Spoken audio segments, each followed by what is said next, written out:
Je m'appelle Sofiane Benjeloun, je travaille pour le quotidien Enquête. Oui. En fait, j'ai une question. Vous avez dit que c'est regrettable qu'on n'ait pas publié les résultats en temps réel, les résultats temporaires. Mais qu'est-ce que vous dites des alternatives citoyennes, c'est-à-dire donc apolitiques? Par exemple, on sait qu'on a un site, Sud 2012, qui publie en direct tout de suite, et c'est régulièrement toutes les 30 minutes mis à jour, les résultats provisoires qu'ils ont. Qu'est-ce que vous en pensez? Oui. Je pense que cette publication par les médias ou bien par le site que vous nommez est tout à fait positive parce qu'il contribue à la transparence du scrutin. Oui, je suis Raphaël Gogo, je travaille pour l'agence de presse chez Novel. Alors, Monsieur Berman, nous en avons parlé dimanche. Est-ce que vous avez déployé une mission d'observation en région de Casamance, qui est une région particulière où il a été signalé quelques incidents, notamment l'attaque d'un camion transportant le matériel électoral? Est-ce que vous avez une évaluation de la situation de ce côté-là, si cela a pu perturber ou influencer d'une certaine manière le scrutin? Merci. Nous avons en effet des observateurs aussi bien en Casamance que dans toutes les autres régions du Sénégal. Nous sommes en train d'analyser ce que vous nous dites là. Nos observateurs sont sur place. Du journal Direct Info. Oui. Je voudrais savoir votre position par rapport à la sortie hier du président de la République qui a eu à donner des chiffres, et des chiffres que l'opposition a commentés, disant que ce n'était pas de son ressort de donner des chiffres et que ça pouvait jouer un peu de certaines influences. C'est quoi votre position par rapport à cette situation?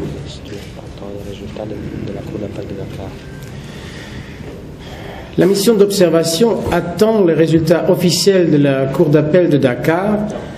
Vous verrez dans notre rapport préliminaire que nous ne voyons pas de raison pourquoi on ne publierait pas au jour, enfin, heure par heure, les résultats tels qu'ils s'accumulent. Il y a bien des pays où le ministère de l'Intérieur publie les résultats pendant la soirée suivant le jour du scrutin. Et je ne vois pas de raison matérielle pourquoi le Sénégal ne le ferait pas. Je suis donc d'accord aussi avec mon collègue Christian Preda qui a regretté ce manque de clarté dans la publication des résultats et le retard. Juste pour préciser les délais légaux concernant la publication des résultats, comme vous savez, aujourd'hui, au plus tard à midi, les commissions départementales de recensement des voix doivent achever leur travail. Nos observateurs sont actuellement présents dans la grande majorité de ces commissions départementales. Donc nous aussi, on est en train de vérifier le travail de ces commissions. Il est clair que toute communication de ces commissions départementales n'ont aucune valeur légale et officielle. Il faudra attendre la proclamation des résultats préliminaires qui sera faite au plus tard vendredi soir à minuit par la Cour d'appel de Dakar. Et en plus, j'insiste pour la clarté du cadre légal, il faudra attendre la proclamation définitive qui sera faite par le Conseil constitutionnel.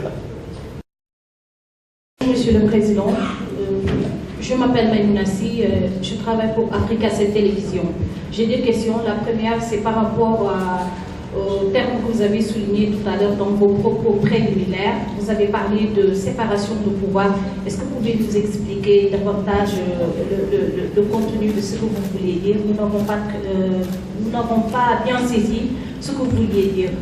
La deuxième question, c'est par rapport à une insuffisance qui a été notée par une autre mission d'observation, à savoir celle des ONG, associations de la société civile africaine, donc qui dit dans l'une des insuffisances, je reprends les propres termes, la tendance à une immixtion de certains observateurs internationaux, notamment de l'Union européenne, dans le processus électoral. Qu'est-ce que vous en dites? Merci. Merci. Je laisse d'abord la parole à Christian Preda.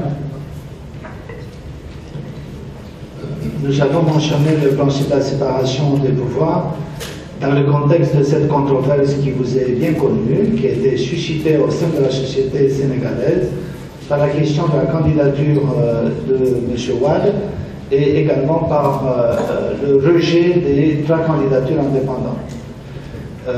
Dans tout régime démocratique contemporain, la séparation des pouvoirs veut dire l'autonomie de chaque pouvoir par rapport à l'autre.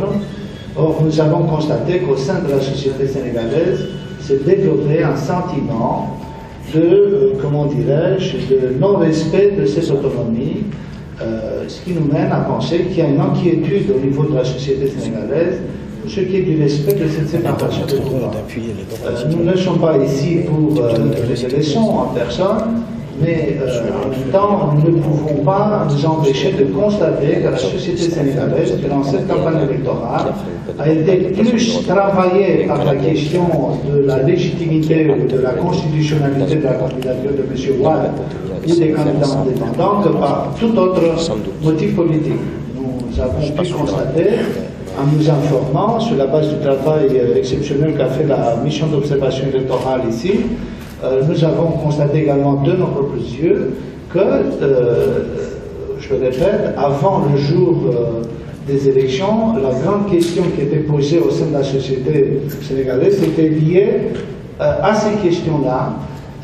La société était travaillée par ce sentiment d'insécurité, d'incertitude pour ce qui est de la légitimité de la constitutionnalité, et ce n'était pas une société concentrée sur les alternatives et sur les différences entre les différents programmes. En tant qu'Européens, en tant que parlementaires, tout comme mes collègues, nous avons considéré que ce point mérite l'attention parce que c'est la société sénégalaise qui a parlé. Nous faisons en quelque sorte de faire la photographie de ce débat. Merci infiniment. J'espère que j'étais un peu plus clair. Et, Madame, concernant votre question sur l'ingérence, je ne sais pas à quoi ce texte fait référence. J'aimerais bien savoir. Mais cette mission est là pour observer si un processus électoral correspond aux lois même du pays qui nous invite et aux obligations internationales auxquelles ce pays s'est engagé. Par exemple, la charte des Nations Unies, la charte de l'Union africaine. C'est là notre rôle. Et s'il nous apparaît que ce pays n'est pas tout à fait en conformité avec ses propres lois ou ses obligations internationales, il peut nous arriver d'en dire quelque chose. Mais dans une stricte neutralité, impartialité et indépendance. Ce n'est pas des remarques politiques de dire que le code électoral du Sénégal prévoit la liberté de manifester encore mieux garantie qu'en dehors des périodes électorales. Ce n'est pas une ingérence, c'est une mise au point, c'est une information factuelle. Et il peut m'arriver, en tant que chef de mission, d'appeler les autorités sénégalaises de respecter leurs propres lois. Ça peut plaire ou ne pas plaire, mais je pense que c'est là le rôle d'une mission d'observation. Oui, Laurent Corot de RFI. Est-ce que vous pourriez nous expliquer une partie de la déclaration, celle qui porte sur l'acceptation de la candidature du président sortant, repose sur la fusion de la durée du mandat présidentiel, etc. Manuel Valli. Je demande de notre expert juridique s'il veut bien venir, parce que c'est une analyse juridique nuancée. Il faut bien comprendre que le Conseil constitutionnel s'est basé sur le texte de la Constitution, et quant à moi, chef de mission, il y a l'esprit de la Constitution et le texte de la Constitution. L'esprit de la Constitution est très très clair ici au Sénégal. Le texte a été interprété par le Conseil constitutionnel qui est là, dans son rôle de Conseil constitutionnel, instance suprême juridique du Sénégal. Pour éclairer l'argument.